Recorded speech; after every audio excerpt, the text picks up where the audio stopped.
Hello fam, ಎಲ್ಲಪ್ಪ ನಿಂತ್ಕೊಂಡಿದ್ದಾರೆ ಇವರು ಬ್ಯಾಗ್ಗಳೆಲ್ಲ ತಗ್ಲಾಕೊಂಡು ಅಂತ ಅಂದ್ಕೊಂಡಿದ್ರಾ. ನಾವಿವಾಗ ದೊಡ್ಡಬಳ್ಳಾಪುರ ಬಸ್ ಸ್ಟ್ಯಾಂಡಲ್ಲಿ ಇದ್ದೀವಿ.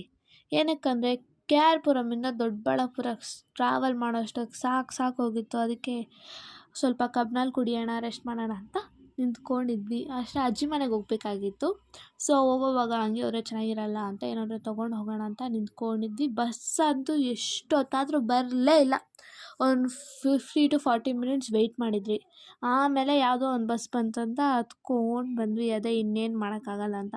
ಆಮೇಲೆ ಯಾವುದೋ ನಮ್ಮ ನಾಯಿ ಮರಿ ಒಂದು ಹಿಂದೆ ಬಂತು. ಸಖತ್ ಕ್ಯೂಟಾಗಿತ್ತು. ಎಷ್ಟು ದಿನ ಆಗಿತ್ತು ಈ ಹಸು ಕುರಿ ಕೋತಿಗಳನ್ನೆಲ್ಲ ನೋಡಿ.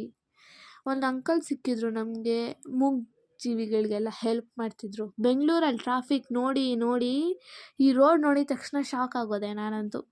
ಫೈನಲಾಗಿ ಅಲ್ಲಿಂದ ಇಷ್ಟು ದೂರಕ್ಕೆ ಬಂದಿದ್ದಕ್ಕೂ ಸಾರ್ಥಕ ಆಯಿತು. ನಮ್ಮ ಅಜ್ಜಿ ಮನೆಗೆ ಬಂದ್ವಿ ಬಸ್ ಸ್ಟಾಪಿಂದ ನಡ್ಕೊಂಡು. ಆಮೇಲೆ ನಮ್ಮ ಅಜ್ಜಿ ಹೇಳಿದರು, 1-2 ಮೇಕೆ ಮರಿ ಹಾಕಿದೆ ಅಂತ. ಅದಕ್ಕೆ 9 days ಹಾಕಿದ್ರು ನಾವು ಹೋಗೋ ಅಷ್ಟೊತ್ತಿಗೆ.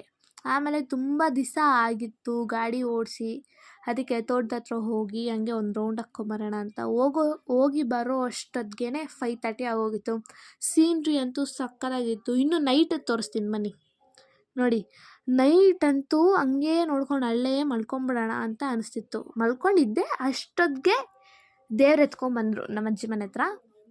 ಸೊ ಇದೇನೋ ಅಂತಾರಲ್ವ, ಪೂಜೆಗೆ ಕೊಟ್ಟಿಲ್ಲ ಅಂದರೆ ದೇವರೇ ಮನೆ ಹತ್ರ ಬರುತ್ತೆ ಅಂತ. ಆ ಥರ ಫೈನಲಾಗಿ ನಮ್ಮ ಮನೆಗೆ ನುಗ್ಗೇ ಬಿಡ್ತು ದೇವರು. ಆಮೇಲೆ ಅದೆಲ್ಲ ಹೋಗಾದ್ಮೇಲೆ ಊಟ ಮಾಡಿ ಸ್ವಲ್ಪ ಹೊತ್ತು ಎಲ್ಲರೂ ಹರಟೆ ಹೊಡ್ಕೊಂಡಿದ್ವಿ. ಬಾಯ್, ಗುಡ್ ನೈಟ್.